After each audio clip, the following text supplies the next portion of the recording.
बंगाली चौराहा flyover bridge के design को लेकर अब नागरिकों का विरोध भी शुरू हो चुका है। सोमवार को पूर्वी इंदौर उत्थान परिषद के बैनर तले लोग बंगाली चौराहे पर एकत्रित हुए और अपना विरोध जताया। वहीं जनप्रतिनिधियों ने भी फ्लाईओवर ब्रिज के डिजाइन और पीडब्ल्यूडी विभाग की कमियां और गलतियां गिनाई।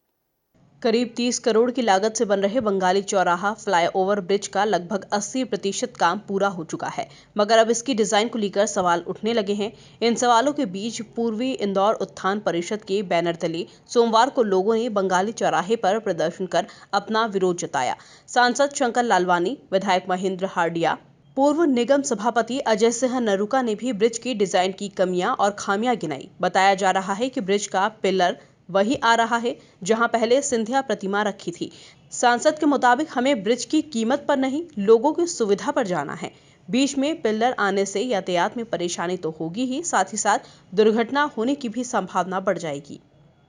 देखिए, जब मैं इंदौर विकास प्राधिकरण में था तब पिपलाना ब्रिज का माननीय मुख्यमंत्री, माननीय विधायक जी के मांग पर माननीय मुख्यमंत्री जी ने घोषणा दोनों ब्रिज की करी थी और उस समय ही हमने उसका काम शुरू करा था। उस समय ही जब वो ब्रिज बन रहा था उस समय हमने पूरी उस बात को ध्यान में रखा कि आने वाले भविष्य में किस प्रकार का ट्रैफिक रहेगा, उसको देखकर हमने पिपलाना ब्रिज बनाया था इंदौर विकास प्राधिकरण ने। उस समय भी जब पीडब्ल्यूडी ने ये डिज़ाइन बनाई थी तो बहुत सारे समाचार पत्रों में इसकी प्रतिक्रिया हुई थी कि इस ब्रिज की कास्ट कम है, उसकी ज़्यादा है। लेकिन मैंने उस समय कहा था, लेकिन उस समय मुझे लगता है अधिकारियों ने ध्यान नहीं दिया होगा कि क्यों उस ब्रिज की कास्ट ज़्यादा है और इसकी कम है। हमको कॉस्ट पे नहीं जाना, हमको लोगों की सुविधा पे जाना है। अगर बीच में पिलर आएंगे तो ट्रैफिक में असुविधा होगी, दुर्घटनाएँ होगी। तो इसका स्पान बढ़ाना चाहिए और ये लगातार अभी से नहीं, तब से ही मांग कर रहे हैं। और मुझे ध्यान है कि जब पीडब्ल्यूडी के पीएस और वरिष्ठ अधिकारियों को सांसद बनने के तुरंत बाद मैंने बुलाया था और जो हमारे विशेषज्ञ हैं उनकी हमने एक मीटिंग भी की थी, मेरे कार्यालय पे मीटिंग हुई थी और सभी विषयों पे चर्चा हुई थी। उन्होंने कहा था कि हम इसमें विचार करेंगे क्योंकि इसमें कुछ टेंडर कंडीशन को परिवर्तन करना पड़ेगा, उसको लेकर हम विचार करेंगे। और मुझे लगता है हमको इस ओर हम ध्यान दे रहे थे कि वो उन्होंने समझा होगा, करा होगा, लेकिन बाद में जब चर्चा निकली तो मालूम पड़ा कि उन्होंने इसमें परिवर्तन नहीं किया गया है। पर इसका निर्णय अब उच्च स्तरीय भोपाल पे होगा और हम सब माननीय विधायक जी और सब इस क्षेत्रीय पार्षद और जनप्रतिनिधियों ने जो बात की है उसके अनुरूप ये बनना चाहिए। हमारी बात मांग है कि हम सब जनता के लिए काम करते हैं और अधिकारी भी जो जनता की सुविधा हो उसके लिए ही ये ब्रिज बन रहा है।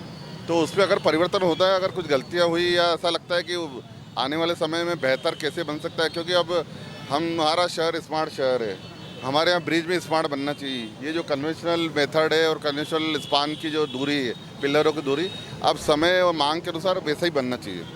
विधायक महेंद्र हार्डिया के अनुसार ब्रिज के विषय में सीएम और मंत्री से चर्चा की गई है। पीडब्ल्यूडी को 3 से 4 करोड़ का अतिरिक्त व्यय सहना पड़ेगा। इस संबंध में वे स्वयं भोपाल जाकर अधिकारियों से चर्चा करेंगे। विरोध नहीं, हमने कुछ सुझाव दिए थे 2020 में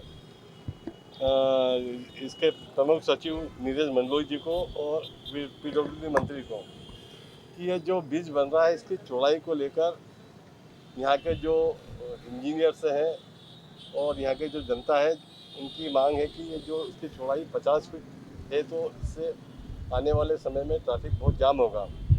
जिस समय पिपलियाना ओवर का फ्लाईओवर का नीचे से निकलने जगह बची है उतनी जगह कम से कम यहाँ मिलना चाहिए।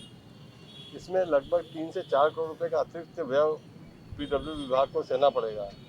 2020 में मैंने नीरज मंडलोई जी से बात करी थी, पीडब्ल्यू मंत्री से बात करी थी, तो उन्होंने इस पर कोई विशेष ध्यान नहीं दिया और इसकी डिज़ाइन चेंज नहीं करी।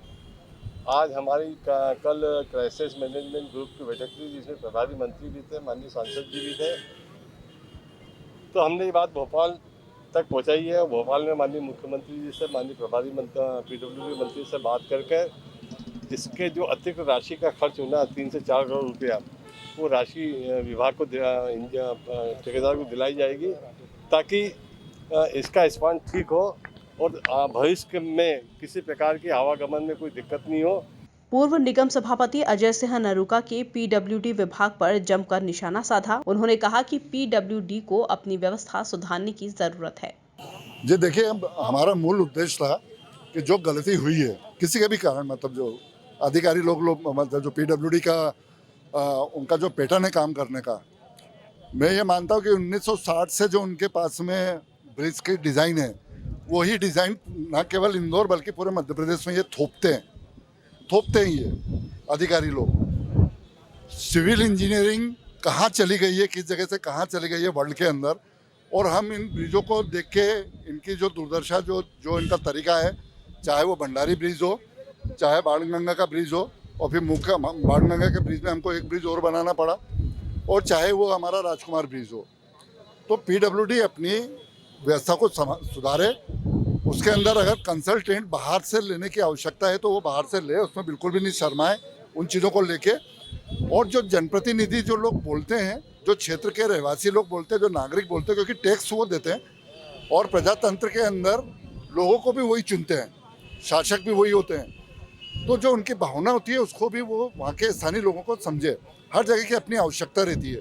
हमारे यहाँ की आवश्यकता है कि हमारे को बड़ा स्पान चाहिए, बड़ी चौड़ाई चाहिए मध्य के अंदर, क्योंकि ये सब इंदौर का सबसे चलित रोड है और यहाँ पर बेगम खेड़ी तक प्लॉटिंग हो चुकी है, कॉलोनियाँ कट चुकी हैं।